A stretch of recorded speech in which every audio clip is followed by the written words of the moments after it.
Kumusta po mga kababayan? Si Kamanong po dito po sa Tambayan mga kababayan. Nagbabalik po muli para po magkomento po sa inyo. Magandang umaga po muna, tanghali, hapon, gabi. Madaling araw po sa atin lahat saan man sulok ng bansa o mundo tayo naroon. Naway maingatan po tayong lahat mga tambay. Ito po mga tambay, talagang nakakalungkot po. Ito pong nangyayari po sa ating halalan. Talagang Luzon, Visaya, Mindanao po talaga. Ito po ang lumalabas. Napakarami pong issue po ng sinasabing dayaan, mga tambay. Magiging dayaan ang halalan. Katulad po ngayon, kanina lang po, mga tambay, kanina lang po, yung mga kababayan natin bumoto sa Davao City, mismo sa Davao na.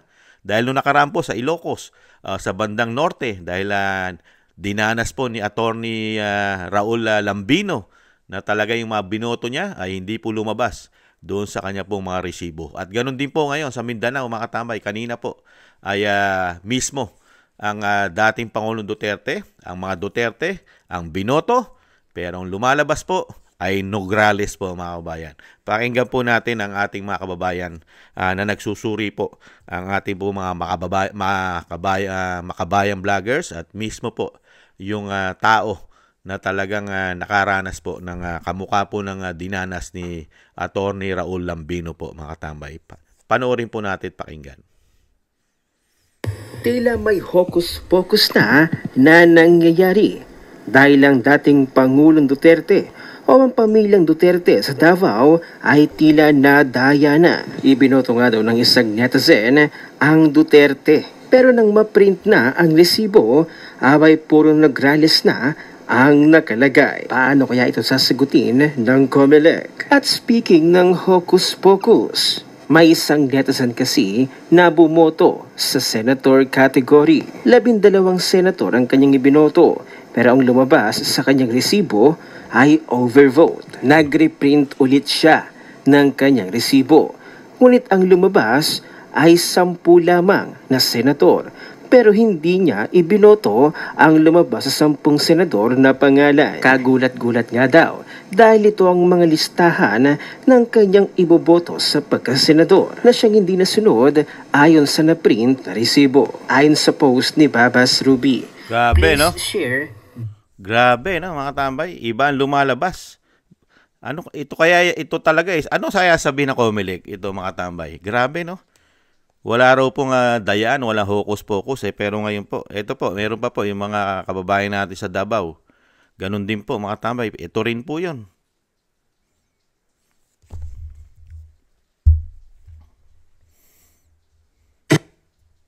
Po, Duterte po yung binoto niya, Nograles po yung lumabas.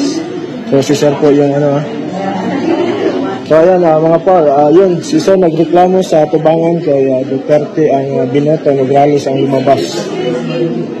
So klaro po ito. Po, Duterte po yung binoto niya, Nograles po yung lumabas. So si Sir po yung Grabe po, no? So ayan Nakita niyo po, mga Duterte ang binoboto, pero Nograles po ang lumalabas. Ganyan po ba katindi at planado po talaga? Na talagang pabagsakin po talaga, pati po sa Davao City ay talagang ididemolish na talaga nila ang mga Duterte. Mga tambay, ganito po ba katindi ang kanilang plano, mga kabayan, dahil sa sobra kaya nila talagang kasakiman sa kapangyarihan, pati po yata, hindi kaya, pati boto natin ay nanakawi na rin para sa kanilang kasakiman, sobrang kasakiman mga tambay, hindi kaya. Napakarami na po insidente ito. Di po ba? Dinaig pa. Grabe, kung sinasabi mo high-tech na tayo ngayon, di ba? Machine, technology. Pero bakit ganyan na nangyayari sa ating bansa? Ganyan ba ka-high-tech na ang ating bansa? Yung hindi mo na binoboto ang lumalabas sa resibo? Sobrang high-tech na pala. Di po ba mga tambay? Hindi po ba lantara na ito na pagwawalang hiya yata sa atin ng ganitong klaseng gobyerno kaya mga kababayan ko, mga katambay? Di ba? Paano ka masisiyahan? Di ba? Yung binoto mo, binasa ng makina, binasa ng machine, tapos nung i-print mo na ang resibo, iba ron sa binoto mo. Sige nga. Ano isipin natin mga kababayan? Di po ba isipin natin unang-una ba? nadaya na tayo agad. Nakakalungkot lang mga kababayan. Yun na nga lang ang meron tayo, yung karapatan natin na sagrado ang ating boto, na talagang yung binoto natin ay talagang maglilingkod sa isip at puso natin. Itong tao na ito, itong politiko na ito, ang maglilingkod sa atin, kaya nga natin binoto.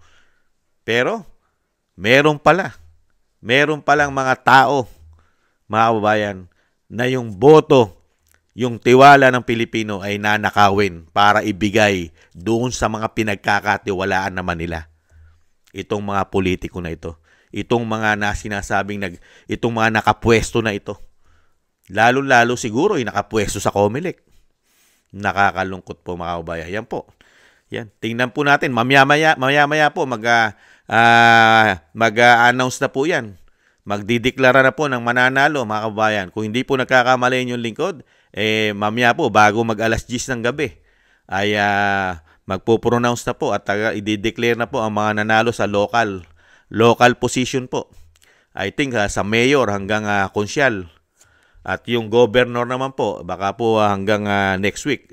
O hanggang Miyerkules, itong Martes hanggang Miyerkules, ayon po sa COMELEC, mga kababayan. Nakakalungkot lang po. Tingnan po natin kung talagang ang gagawin po nila sa Davao, sa bayan, ng mga Duterte, ng dating Pangulong Duterte, na talagang pinagplanuhan kaya talaga nila na ito ay lahat ay matalo. Magmula po kay dating Pangulong Duterte at kay Pulong at syempre po sa Vice Mayor na si Baste. Tingnan po natin. Grabe, no? Ang binoboto mo, dating Pangulong Duterte at mga Duterte, Congressman Duterte, Mayor Duterte, pero ang lalabas, puro Nograles. Unbelievable. Ipunin nyo po na ipunin yan. At ipamuka po natin sa chairman. Dapat po yan ipamuka at talagang ibuhos sa chairman lahat yan, yung mga ebidensya na yan, yung mga recorded. Buti po na ibibidyo po yan. Napaka-importante po yan na ibibidyo at talagang kumakalat. At saka po yan na ipunin lahat yung video na yan, yung mga litrato na yan, yung picture na yan, at saka po ipamuka sa pagmumuka po ng chairman po natin mga tambay. Ang chairman na COMELEC na si chairman George Garcia mga tambay. Grabe, no? Grabe, nakakalungkot. Dinaig pa natin, marami namang bansa ang gumagamit yan. Diba? Ng ganyang halalan katulad ng Estados Unidos, pero hindi po nagkaroon ng issue ang Estados Unidos na ganyan na binoboto mo, lumalabas sa resibo mo yung kalaban ng binoboto mo. Ibang klase po sa atin. Ibang klase na po yata kakapal. Sobrang kakakapal na yata ng mga nanunungkulan yata sa ating COMELEC. Grabe po yata. Talagang pakapala na lang po yata talaga ng mga pagmumuka mga tambay. Hindi kaya yan dahil sa pakinabang. Kakapal ang pagmumuka mo dahil sa laki ng pakinabang na makukuha mo yata. Lalo-lalo sa nagpapatakbo sa'yo at sa kumukumpas sa'yo. Hindi kaya may kumpas yan? Nagtatanong lang si Kamanong. Hindi kaya kumpas ito at planado na nila? Dahil sa laki ng pera ng mga involved, di umano rito. Dahil nung hindi pa nag-uumpisa ang halalan, napakarami ng pera ang umuugong. Mismo ang Senadora Amy Marcos ay nagpaputok din po dyan. Sa halalan at pagpapabagsak sa mga Duterte. Trilyon daw po ang gagastusin o sinasabing popondohan nila. Ayon po sa Senadora yan. Yan po yung mga kanyang paputok diyan, pasabog. At nakita rin naman natin ang ating kabangyaman. 'Di ba? Ang ating pekaperahan, ang ating mga tax ay hindi po natin na-appreciate at hindi natin nakikita kung saan napupunta at nauubos yata. Mga kababayan, di po ba? Ayan po mga kababayan, ang nakakalungkot na balita. At lalo tayong malulungkot pagka lumabas na po ang resulta, lalo po diyan sa Mindanao. Dahil yan na po yung botohan po naganap. Yung botohan po naganap dahil tapos na po. Mas lalo po tayong malulungkot at madidismaya pagka po yung mga Nograles na hindi mo binoto ang nanalo diyan po sa Davao City. Palagay ko yung malaking gulo po yan. Malaking gulo po yan sa Davao City mga tambay pagka ganyan po ang ginawa po ng COMELEC.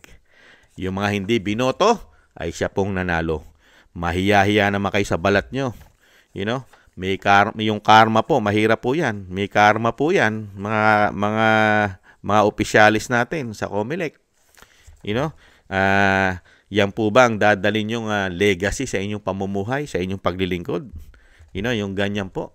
Huwag naman po sana. Mag-isip-isip din po kayo. Isa lang po ang buhay natin.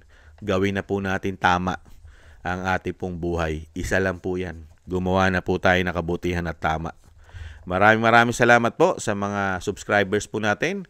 At syempre po sa mga makabayan po natin, mga kababayan, na talagang naghahangad ng kapayapaan at malinis na halalan. At syempre po, hindi po papayag na ang magtagumpay po, lalo-lalo sa halalan nito, ay yung may mga maitim na budhe.